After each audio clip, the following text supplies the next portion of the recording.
count down the. Okay, five, four, three, two, one. Okay, All we right. should be synced.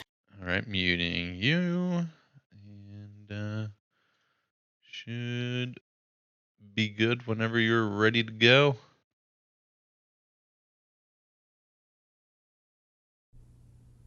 What is up, world, and welcome to the Whatcha Got Podcast Season 2, where we talk topics A to Z and everything in between. I am Jordan Palmer, joined as always by Charlie Budd.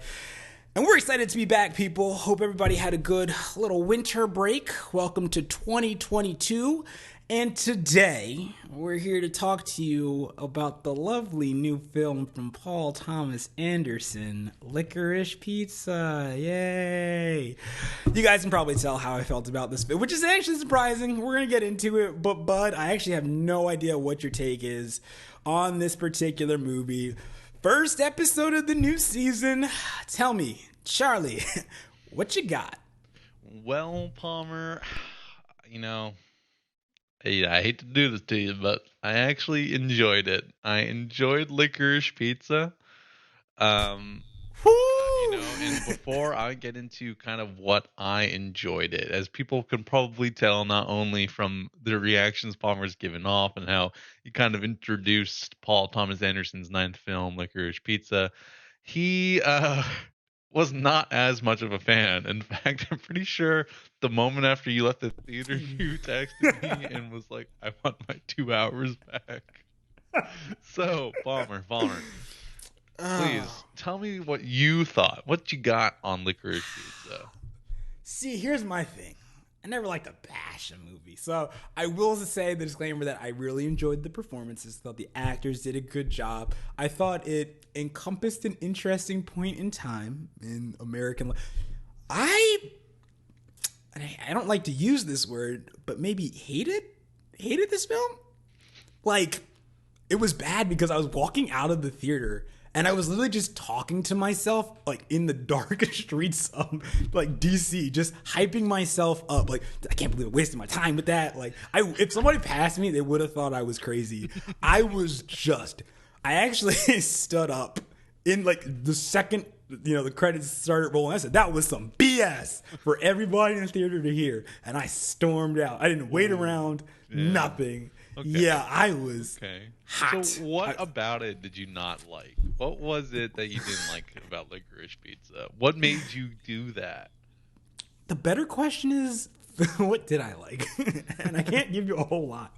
Literally, okay, I'll say it like this. I was watching, maybe it was the seat. I wasn't super comfortable while I was sitting down, and I was trying to get into the film. And I kept telling myself, you could walk out right now, and nobody would ever know, and you would get time back in your life.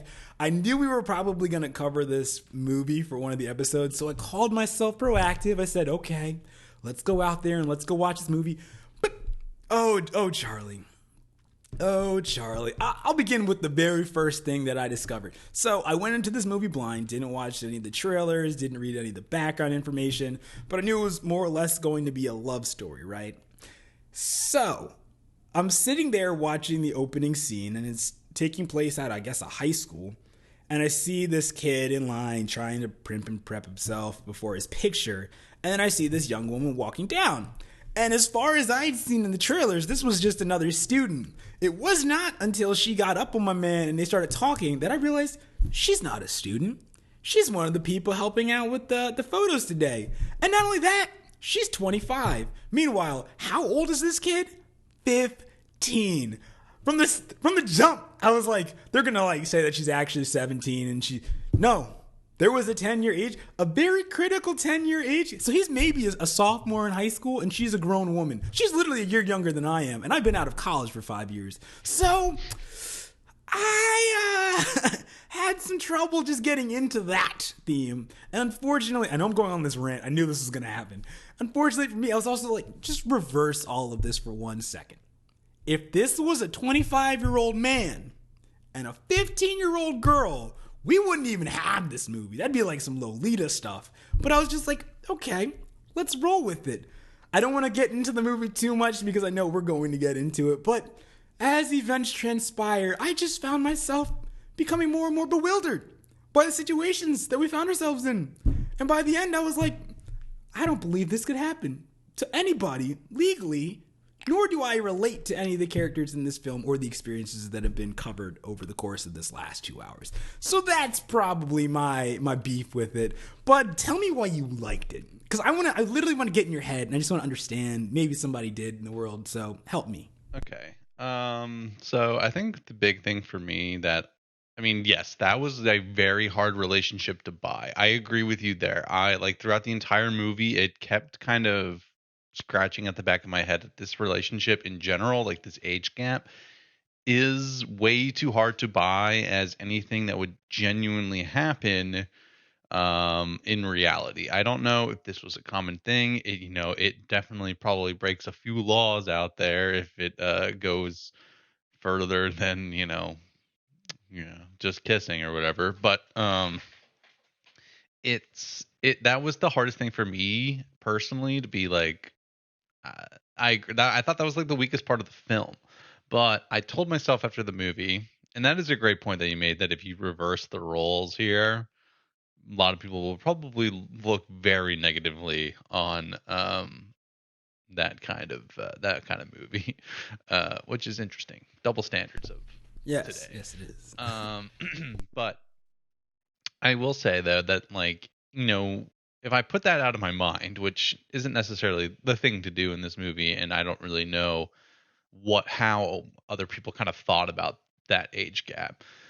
From what I've read, most people didn't really seem to mention it, which was quite interesting to me because I felt that that was almost like the focal point of the movie in a sense. Like for me, what this movie kind of tells me is that it's two people kind of stubborn with their love interests, because you can tell that Elena, I think, grows to like Gary, and she's jealous of him pretty much within the first act of the movie when he kind of loses interest in her and they kind of pursue their own different opportunities. And there's always this constant like kind of getting back at each other throughout the entire movie, which is actually one of the reasons I really liked it, is because it had that little like this romantic story of like elements of it, that it's like these two people clearly care about each other a lot, and they're trying so hard to kind of like make the other person jealous in so many variety of different ways.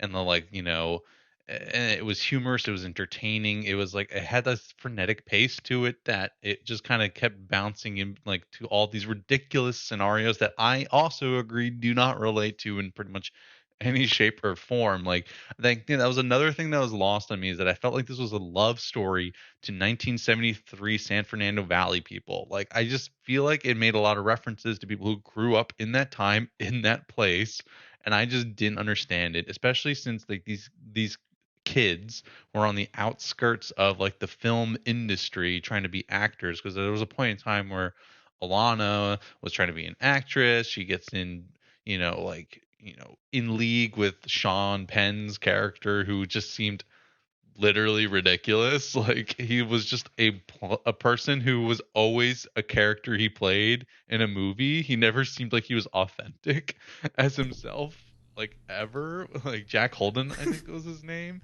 And I loved his character. That entire sequence was funny. And this is another reason why I like the movies, because then you move from Sean Penn and then eventually you get to Bradley Cooper's character, who plays a real life person, Peter Thiel, I think. And it's just absolutely wild, but it's hysterical the way that like he's going around smashing windows, throwing stuff on the street, and then he sees like two girls in tennis skirts walk by. He's like, "Hey, how you guys, what you doing later?" It's just like it's just so ridiculous, because he's just like he talks about it as like he chases tail. He's got like massive anger issues. He's like, I'm gonna kill you, Gary. Like it's like, you mess up my house, I'm gonna kill you. I'm gonna find you. I'm gonna kill your brother. I'm gonna smash your head in. Like, I just thought that was just probably my favorite. I will say that was my favorite sequence of the whole movie. And then just how Gary himself is like this grifter in a sense, or a con man. Like his acting is kind of failing. He was in like one big movie, and then like he starts doing these commercials, and you can tell that the agents there are just like Gary's kind of washed up talent. Like F-list actor who's just not going to make it big. And I think he realizes that, which is why he's like always trying to do the next big thing. And he's also somebody, in my opinion, who like acts way beyond his years. And like, I think Gary is not a 15-year-old at heart. I think he's someone who's got that mental maturity of someone who is older, which is why I think in a weird way the relationship works at the end. But it's just it's just it was entertaining through and through, and I always kind of wanted to, I was always like, what's happening next, what's going to happen next, and that's why I really enjoyed it uh at the end of the day. Yes. That's good. See, you said some things that made me think, so I can respect and appreciate that one there, bud. But as just a note to all listeners, there will be spoilers ahead, so buckle up. There's a little spoilery in that. A little bit. Not too bad. We kept it kind of over on the top. But I actually did. Oh, sorry, I didn't mean to cut you off. No, go for it. Doesn't really have a plot. It's just kind of You're not wrong. events that happen. And perhaps that was also a problem of mine. I don't mind movies with like intercalary, I call them intercalary chapters or whatever, just things that don't relate, that don't. And it's interesting because I was thinking about another Paul Thomas Anderson film, There Will Be Blood. And it's like that one sequence, spoiler for this, take a second if you want to hop off, I'll wait. Fantastic movie. It is a fantastic movie. But the moment when Daniel Plainview's brother, who I guess it was really his brother, just got, and it's kind of a bombshell discovery, like he has a sibling, and it's not even like people forget that even happened in the movie because so do I. It's so see, right? Because it's just some random thing that happens that doesn't necessarily add to the plot. So yeah, I know that PTA does that, but I'm curious because you talked about Alana as a character, and she was probably the most human to me in certain ways. I'm curious kind of what you thought about her development from the start of the film to the end. I think from the start of the film, she just seems someone who was lost in the valley, kind of just putting up with, life as it was. Not happy for sure. Definitely not happy because it's clear from the first off that she hates her job. She's just like whispering under her breath, talking like crap about the kids in the hallway, and then she talks to Gary, seems to have a good time talking to him, kind of mocks him a little bit, makes fun of how he's like a child star or whatever. And then she's done talking to him, she goes away, and like some old creepy photographer guy like slaps her ass and stuff, and then you can clearly see on her face that she's just like, I hate it here for so many reasons, more than just like creepy old guy. And having to work with kids. And then she even says on the phone that she hates her job. And so like when Gary offers to take her out to dinner one night, like she sees that as kind of like an excitement thing. And I think throughout the movie she is constantly landing different jobs, landing different opportunities that she wouldn't have had otherwise. Like for example, getting an opportunity to be an actress in Hollywood, auditioning for roles, talking to producers, all that stuff, casting agents, you name it. And then she goes into like business with Gary, who has all these crazy ideas, from water beds to pinball, which I didn't even know pinball was illegal for a time. Nor did I. I don't know how Paul, I guess he grew up in that time, but like if I was somebody making a movie in the 1960s and I had a pinball machine, I haven't even bothered to look up to see if it was even legal. Like I would have just looked up when are pinball machines invented. 1920. Okay, we're good. Like check. I would have thought even some guy on like Twitter or something would have been like, well, actually, the pinball was outlawed in 1930. Would they handle like Pinball Fan 118 or something crazy like that? But anyways, I had no idea that was that, so that was a fun fact I learned from the movie. But like throughout the movie, I think her character develops into a life with meaning, and I think that is partially the reason that she, spoiler alert, falls in love with Gary in a sense. Interesting. And it's kind of to your point there, and something that I found particular, and just looking at the love story, so contrasting. So you made mention of Gary as this kind of entrepreneurial young man who's constantly finding these, I'll be kind and say, ventures to pursue. Meanwhile, Alana's kind of just trying to find someone to like hook her claws into who will take her to the top. So there's a sequence in which she actually is the chaperone for Gary, and she meets his co-star, I guess, named Lance. Yeah. And so she ends up starting to date Lance. And so Lance and her father get into this whole thing when he goes over to her house for dinner one night. And the second Lance walks out, she walks back in and says, he's on his way up. He was going to take me out of here. And from there, I think that was a valuable line, because from the jump, it kind of showed you what her mindset was. So she attaches herself to him, and then she attaches herself to Gary. And then after the whole Gary thing's kind of falling apart, she attaches herself to Sean Penn. And then she attaches herself to the political candidate who she's trying to support. I was going to bring up that I forgot kind of about the whole like political campaign thing. I think she wanted to see herself as like someone doing something like important in the world, or being important in the world. And like Lance to her was a ticket maybe to Hollywood that Gary wasn't providing, or something like that. Even though she does use Gary to kind of get into those stores. I forget what kind of happens first, but I think Lance was also more age appropriate to her. So she saw maybe Lance as someone who's age appropriate, interested in her as well. More attractive, sorry, Cooper Hoffman, and somebody who was also an actor, so she could be in the same space, basically getting everything Gary is, but just a better version of Gary in a sense. But he kind of like messes it all up, because he has to go on a rant about how he just doesn't believe in God, or he's not Jewish or anything, and then like in a very Jewish household, and like she's like, that funny scene when they walk outside, it's like, what's your penis look like? And it's just like, is it circumcised? And it's like, then you're a fucking Jew. Just last thing, and just walks back inside. Yeah.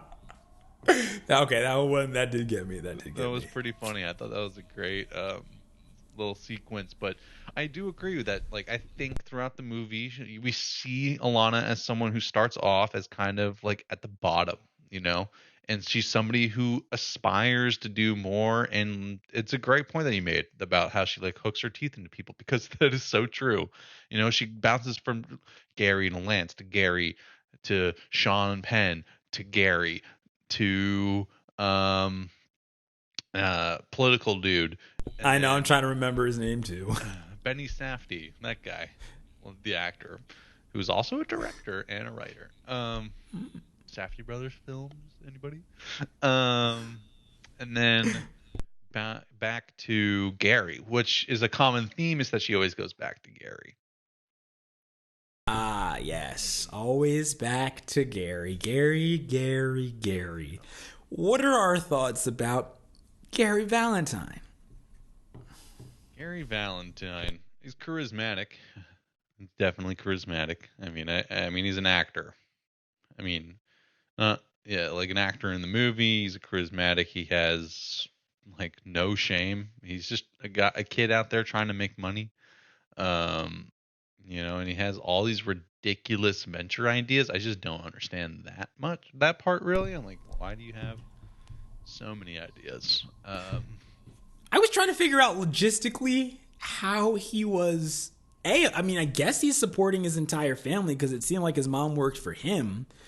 But B, how is he affording just all the waterbeds, and the waterbeds kind of go under, and he's able to buy all this pinball stuff? And I'm like, when was the last time he acted? And to your point that he has no shame, you literally see him in audition with children, and he's basically a grown man. Yep. And he's auditioning. So right on there. No shame. Like he's just shooting his shot, and like for his acting career, his shot was shot and it missed.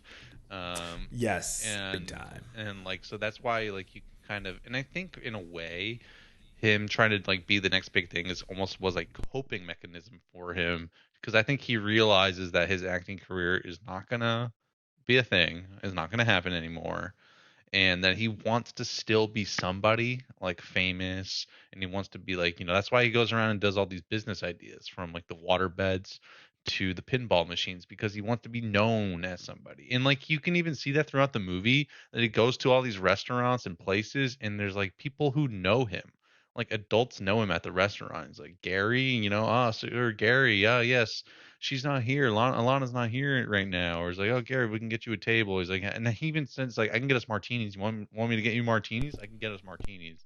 And it's like that shows that like he has not only like he thinks of himself highly, is like I have a lot of power here or something like well, whether or not he actually could get martinis is another question. It could just be something that he internalizes as a way like maybe he thinks he has more power than he actually does. But from what we can see as the audience, he seems to have respect of people in the community and he wants to constantly maintain that respect. But what are your thoughts on Gary Valentine? No, that's a very fair assessment, I think. I think, as you said, he's noticing that his acting career isn't taking off. So he's trying to find that thing is going to make him a somebody, going to keep him afloat. And it's just interesting to note that when it comes to the people he's trying to impress most, it always seems to be Alana. So I think that's kind of where they tried to tie the love story in there. Obviously, you don't always have to have a likable protagonist, and he's charismatic.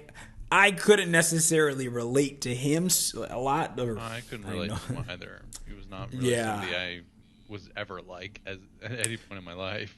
What did you think, though, of how, like, when Alana goes into the bathroom and talks to, I think her name was Kiki, and she talks about, like, basically Gary's trying to do all this stuff for me, so I'm, like, offloading it to you. What did you think about, like, that? What kind of insight did you draw into Gary's character? Oh, I mean, I knew he's kind of like a little grifter. I'm not gonna lie. He goes around, he does his little thing, and so I wasn't surprised. I was surprised by the reaction once again of Alana. I'm like, when you're a grown woman, he's a child. You can just teenager, cut it off and like just move on. Who cares about this kid? But she's interested because I had forgotten actually about that sequence. So she sticks around, and I think once again I don't know if that was supposed to be a testament to her character and kind of her own self-esteem at that time or what, but I was just like, girl, like, you can draw the line in the sand now and just move on. You don't need this kid anymore. Clearly you can see that he's not really, I don't know. We can talk about this later, but I don't think he's headed anywhere in particular. Gary, yeah, I mean, I think he's somebody who just looks for the next opportunity to be kind of like a grifter. He is a grifter at the end of the day. He's somebody who's just trying to make a quick buck, and he will capitalize on every opportunity. Like Alana even calls this character out, or this part of him out, like when I think it's like talking about all the political stuff, and the one thing he takes away from it is pinball machines are legal now. Yep. He calls him out on that. Like that's the only thing you took from that. And then she talks about him, and I think she refers to him as being basically a child and naive, and that's when he gets super upset and calls her old, and that's when I'd say the big rift occurs between the two. Yeah, that's when she goes to work for like the political office. She's like, I'm making the world a better place. What are you doing? Like, selling water beds. They're balloons. Literally, not even beds. They're just balloons. They fill up with water. But I'm actually curious about the her working on the campaign because I got Taxi Driver vibes from that for some reason. Just really? Her going to work at for a politician. B, there was, and I never understood this. Maybe you can shed some insight on it for me. The guy who's standing outside of the office. I did not understand who that was. I think he was a reporter or a spy for opposition because he was camping outside of the restaurant because it's heavily implied that it is very much implied that he's gay, like the character or the mayor, the politician guy. Well, I can't remember his name. I think it's like Joel Wakes or Wax. Wax, something Wax, like that. Yeah. But he is gay, and Alana clearly knows this because it is mentioned when he calls her at the office, still trying to casually, hey, I forgot. She makes up this excuse like, oh, he forgot his wallet. At first, at the scene, I thought, before she went into dinner with them, at first I thought she was having a romantic relationship with Wax. And I thought I felt bad for the guy in the room with her because I thought he was interested in Alana, and I thought maybe that was the next guy, maybe she'd latch on to whatever, try to get back at Gary with. But at this point, it seems she was more moving past the romantic version and more just like, I found my place. These are where I'm gonna go. I'm leaving Gary behind to do his grifting. And to me, it wasn't until they got there and that there was like that whole scene between Benny Safdie's character, his boyfriend, and then I realized that the way Alana was acting is that, oh, this is not only like the this is not the first time she's done this. This is like the 10th time she's done this. Um, like because Wait, what? yeah, because I immediately went back to the scene where, or I felt like it was because the guy, when she was back in the campaign office, the guy said, "Wow, how is he ever gonna win? Like, he forgets his binder, his wallet, like all the time." And she was very adamant about not having that guy go. And then she shows up, and she like immediately knows what's going on. And it's like, that guy's here, he's watching, like, we'll just go out, you're my boyfriend or whatever, we'll go, I'll take you home. But it seemed like the guy, like Benny Safdie's boyfriend, that was like the first time that they met Alana. So Yeah, that I that's was a what. little confused about. Like, maybe my theory was wrong, but I had that impression that she's done this before or was in on it. So my impression was that she thought it was going to be kind of a tryst or a romantic meeting with the mayor candidate. And that's why she didn't want the other guy to go, because she just wanted to meet with him one on one for, I guess, a date. And then she saw the guy outside and she's like, oh, what's up with that? And then she goes inside, and that's when it's revealed that the mayor is gay. And she didn't know any of that, but she can empathize with the boyfriend who he's basically keeping hidden, because once again, it's kind of like a shout out to her relationship with Gary in some ways. And then that's kind of where, and that's, they have like that big hug. And yeah, and then I think that was the same night, that's basically one of the last scenes where she comes to the realization. Is that the one that she needs to go back to Gary? Um, I don't remember like what in particular like made her realize that. Oh Um, man. Yeah, no, it's I think that it is has to be because because I think she runs to the arcade yep. and Gary is looking for her at like, oh, I don't remember where he goes, the Yep, yeah, the office. office. And but like I don't know what it is about that scene that like made her realize. Maybe she saw that their relationship at that time isn't a relationship that is accepted by society, and in the same way Gary and her relationship wouldn't necessarily be accepted by society. And she went um to Gary because she realized it doesn't matter, like as long as I am with someone I want to be with, then I'm happy. Dude, mind blown. What the freak? Oh man, I didn't even think that that was the connection that she made, but that was, dude. Wow, look at, maybe that's why you liked it and I didn't. Who knows? I don't know. Wow. Okay, Charlie, coming 2022 is going to be a good year for Bud. Wow, okay. No, that makes a little bit more sense. Makes a little bit more sense. Okay, I can see that. No, that's very insightful. I didn't even put together that she had possibly perceived that this relationship shouldn't work on paper, so that her own shouldn't work on paper, and they made it work, so she should make it work. Okay, what did we? How's this? What did we think of the ending? What did we? Were we satisfied? I was, because I think that's where the movie was going towards. I think it, like, there was no other way that it could end. Like to me, the only way it could end is that they either get together or they just live very different lives and they kind of reunite after a couple of years, like akin to like La La Land.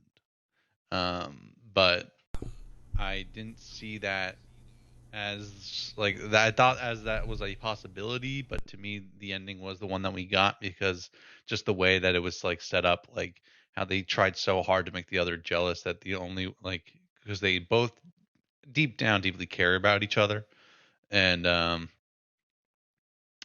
and they had to end up together in the end. But what did you think? Okay, here we go. So I anticipated that was going to be how it was going to end. It made sense for that to be the ending. I was personally pulling for the I hope we live very separate lives ending just because I didn't really like either of them at the end of the day. Okay. I was like, I understand them, but I don't like them. I want to dive into that. Yeah, okay, let's dive into that. But so I just was like, okay, I guess they're going to make this work somehow. And also, this is such a random aside, but as a track person, neither of those people know how to run. I'll just be the one to say it. I was like, they look crazy. Sorry. So what were we going to dive into there, bud? What are we going to dive into? Okay, so you mentioned that like one of the main reasons you didn't like this movie was that you just couldn't get on board with the whole age gap relationship thing. But was that enough to really like say like that is some BS? So I want to know, what did you not like? I was starting to make an itemized list of all the things I didn't like. But so I think it was A, that, B, the fact that it was mainly intercalary, like just seeing nothing that really. And like I said, I don't mind those kinds of movies. At the same time, I already didn't like the character. So I was like, okay, I don't care what they're doing. So I'm just kind of out here. There are also just some more. You mentioned the restaurants that Gary went into. There was one scene in particular that was, I would say, troubling. Is that the word for me? Yeah, I'd say troubling. Just the one with the, the sushi place or the Japanese. I just didn't understand what the point of that was. I'm like, why is this so overtly racist right now? That's what I said. I was like, what is going on here? And there's like scene later where he's like, I don't know, I don't speak Japanese. I was like, okay. I said, that was an interesting song. It was so random. What the hell that was about? Because I'm like, why is this just so blatantly just racist right now? I don't understand. Is this a reference to something that I'm not understanding? I was trying to think. I was like, did Paul Thomas Anderson like lose a bet and have to put something crazy in his script, and so that was it? Like, what? That was so random. And like, he comes back with like a different wife, and I'm like, I'm confused. What is this supposed? Dude, I'm just like lost as to what that entire sequence was. I was like, you could cut it out and you have the same movie, probably a little bit better. I might like a little bit more.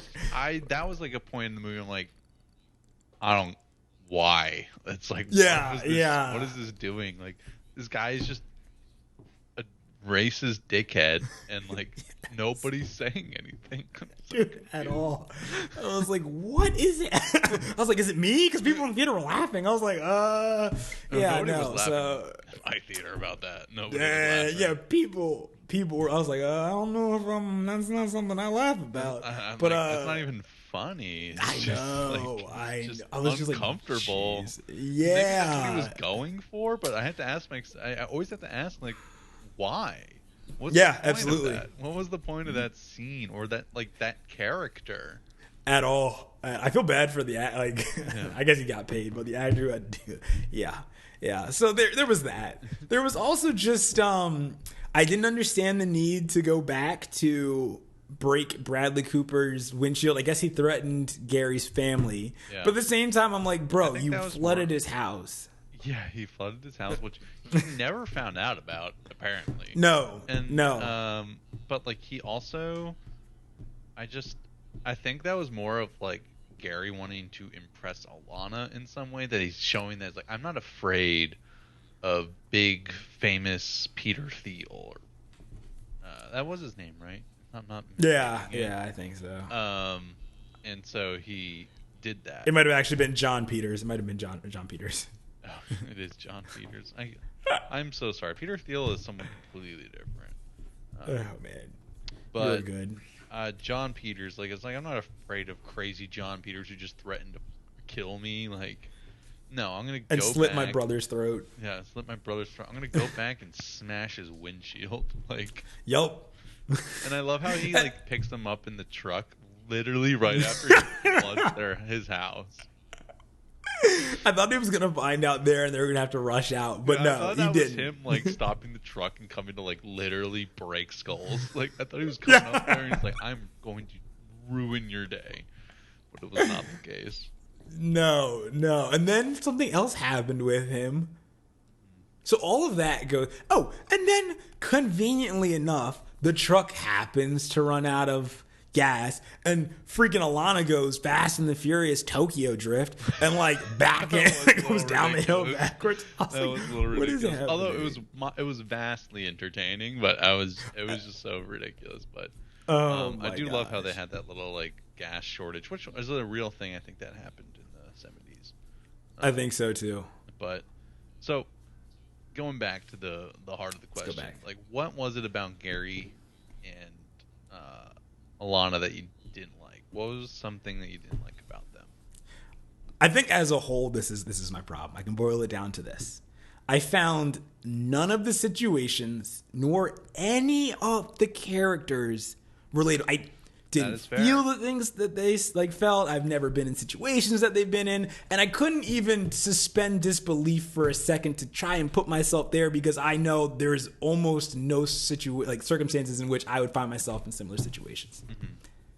I was like, even if I had and that was it. That was probably my biggest thing. I felt no relation to any of the characters, and I think that is a failing on Paul Thomas Anderson's part, but maybe there are people out there who did feel like they related to character. I mean, there has to be, right? Somebody out there. Yes. To, like, which is why I kind of like criticized the film. Is like I felt like it was a love letter to a time and a place that I have no knowledge of, no history. And that's fair. And I just kind of was all along for the ride, and I enjoyed the ride, but I feel like I'm probably missed out on some of the, deeper meanings to the movie just because I didn't relate to these characters or the place or location that they were in. It felt lost on me. And I remember for the first 30-40 minutes, I'm like, what am I watching? Because I wasn't really sure what I was watching. Yeah, I was like, when is the movie gonna start? When is it gonna pick up? Yeah, but what is this movie about? What am I? And it really took me after I'd seen it and had to think about it for the entire night about kind of what I had watched. It's just you're lying in bed and all of a sudden your eyes open. I get it. I get it now. It makes sense to me. It's definitely an interesting movie. But yeah, I just it's not something that I could relate to in any shape or form. I fully agree with that. And I think it's hard to kind of get attached to characters at that point. You're just immediately kind of off-put by, for you, both the relationship gap and you're not relating to any of these characters.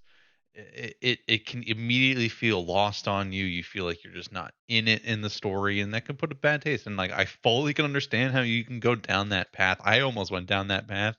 It took me until the end of the movie to kind of appreciate it, and then I thought about it and I liked it, but it was just I felt that. Nothing was sticking with me at all for the first 45 minutes of the movie. Okay, I'm glad we're at least joined there. We're of the same mind. And I think about another. You made mention of it too. La La Land. Mm-hmm. People crap on I love La La Land. I love La La Land. I thoroughly enjoyed it when I first saw it in theaters. Yes. I remember you said that you were walking out and one of your buddies was with you, said that was the greatest movie I've ever seen or something like that. He said I just showed him Whiplash, so same director, writer. Okay. So then we went and watched La La Land a week later, and he's like, dude, what are you doing to me, man? This director is changing my life. I'm sorry. Chazelle will do that. Yeah. He will do that. I like La La Land. I think it was just a movie that was so absurdly popular, so when things get absurdly popular, people start hating on it. So, it does have some valid criticisms, but at the end of the day, I think it was a pretty good movie. I absolutely. It was a throwback to classic Hollywood musicals, and I like that. All right. Mm-hmm. Me too. I like La La Land. It was a good movie. And by the end of it, I love Whiplash too. And by the end of both films, I felt for the characters and I understood the wrap up, and I was like, okay, perfect.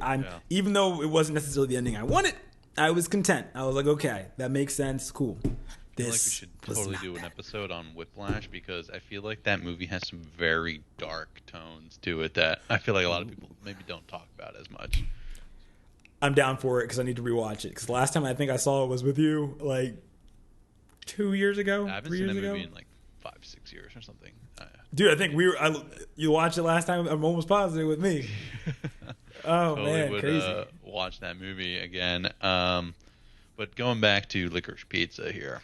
Yeah. So where do you think, like, how do you think this is, like, it's Paul Thomas Anderson's ninth film, so, like, yeah, and I know it's probably the least favorite of his movies, by far, but, like, where do you see kind of the direction of his films after he just did Phantom Thread a couple of years ago, and now he's doing, like, this movie? Like, I don't know. I will say this. I never thought there would be anything that would actually make me appreciate The Master until I saw Licorice Pizza. Did you I was not. I did like not like The Master. I did not like The Master. Some people love The Master. The Master. Yeah, bro. There are some people out there who say that's PTA's best film. And there are some people out there who are crazy. There might be some intersection there. No, I don't. It felt out of. I mean, and he does obviously movies out of time, out of place, and they just come to. And I respect and appreciate that. I think he's a master of it. But at the same time, this one felt like a particularly. It should kind of been in his wheelhouse, but it felt like a particularly wide miss. And so, as it relates to his other films, this is on the. I'm gonna say it's my bottom, but it's on the lower end for me. I mean, for me, I think this was almost like textbook PTA. I feel like this is just kind of the movie that he would make, and I liked it. I haven't seen every PTA movie, and I want to, but same. But I've seen a lot of them, and I've enjoyed all of them. I will say though that to me, There Will Be Blood is his best up and away, but agreed. I haven't seen The Master personally, so I do. Maybe I'll change my mind after I watch The Master and be like, you know what, Palmer, that was his best movie. It is his best movie. I'm telling you, Philip Seymour Hoffman, crazy, great performance. Joaquin Phoenix, Amy Adams is in there too, bro. I could not get into it. I thought I'd love it. 3 hours long. Yes, and he owes me money and he owes me time back in my life. So if I ever see you, PTA, just know I'm coming for it. Oh my gosh.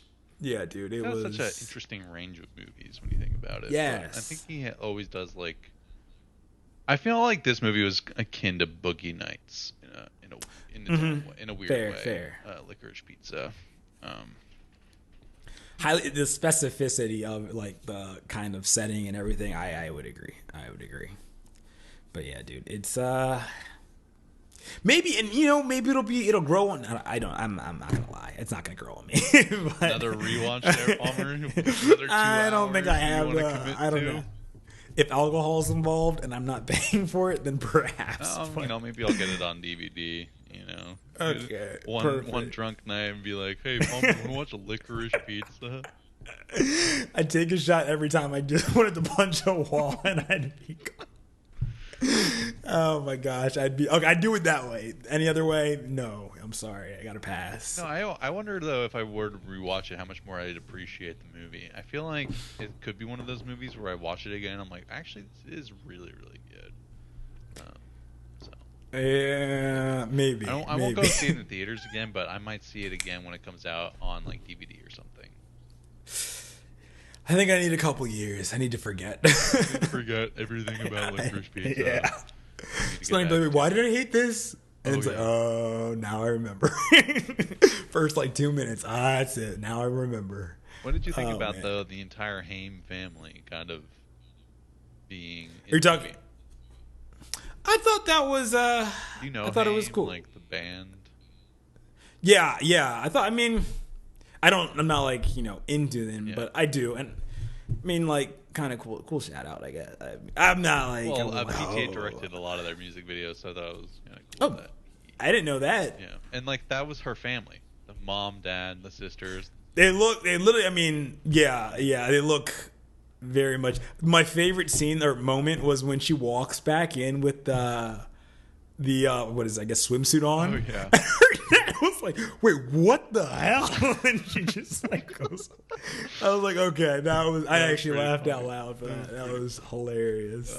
But That was yeah, great. no. Yeah, there was definitely some moments that, I mean, I feel like PTA is a funny guy, but like he's got like that interesting kind of humor. I mean, he is married to Maya Rudolph, so maybe she like helps write some of the comedic scenes. You didn't know that? I'm sorry. What? Yeah. I'm sorry. What? Yeah, that's why she was in the movie. She had that cameo role. I know, but she's just a talented actress. It's like, oh, maybe she's just breaking, like, I don't know, the mold. And I'm sorry, what? Yeah. Hold up. Hold the phone. You are mother freaking kidding me. Are you? Mind is blown right now. Dude, stop doing this to me, man. What? What the freak? They've been married for like 20 years. I know.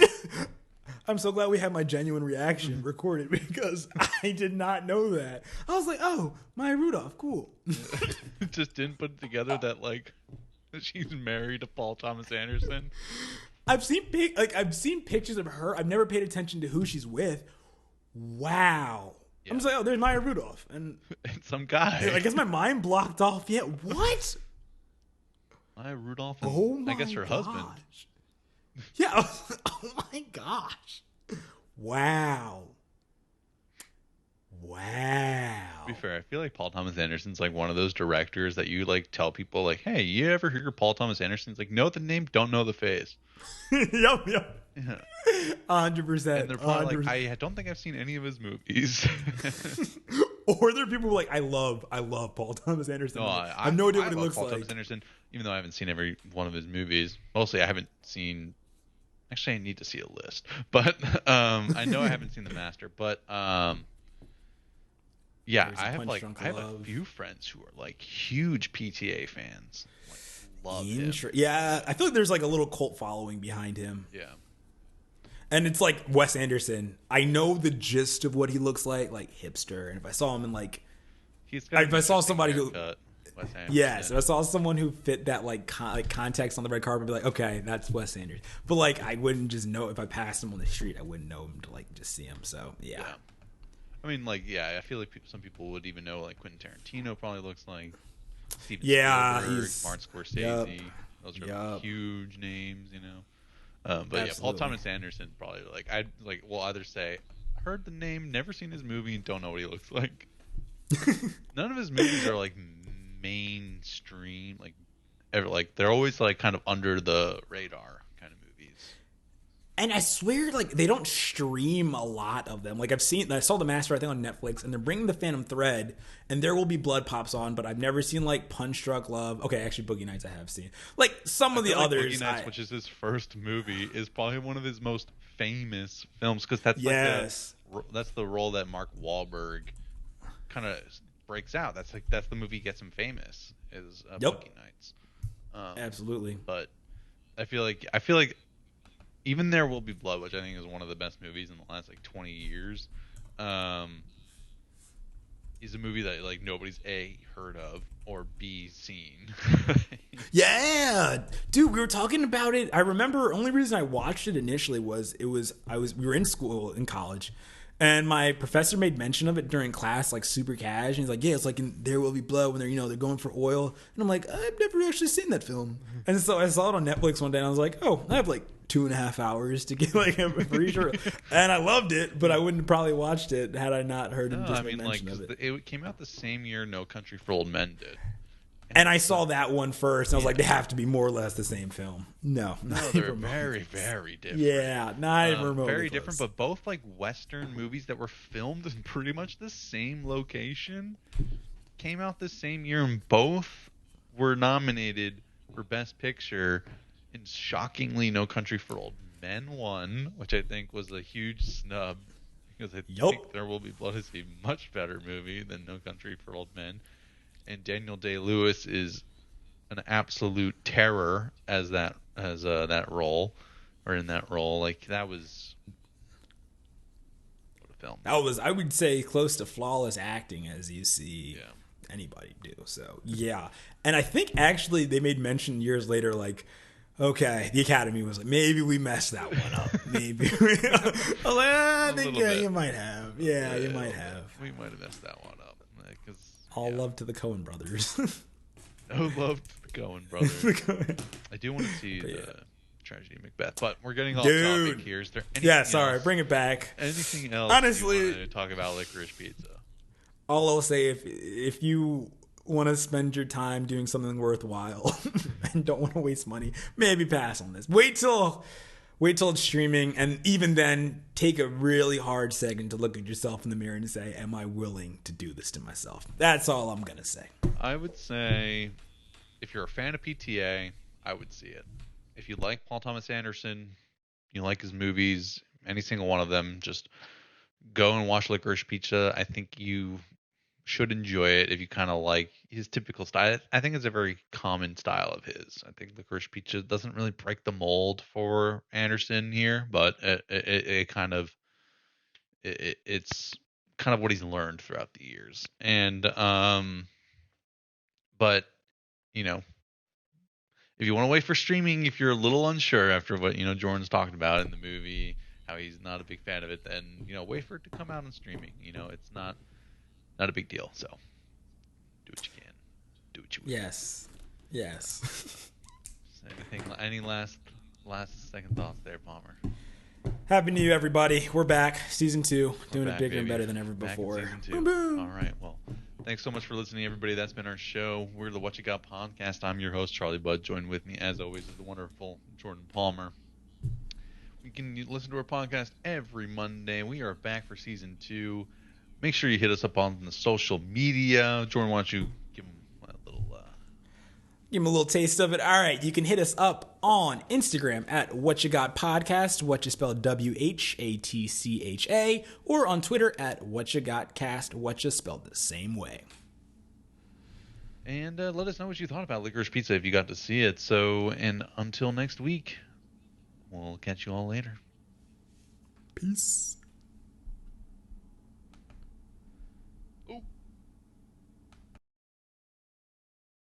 I clicked the wrong button.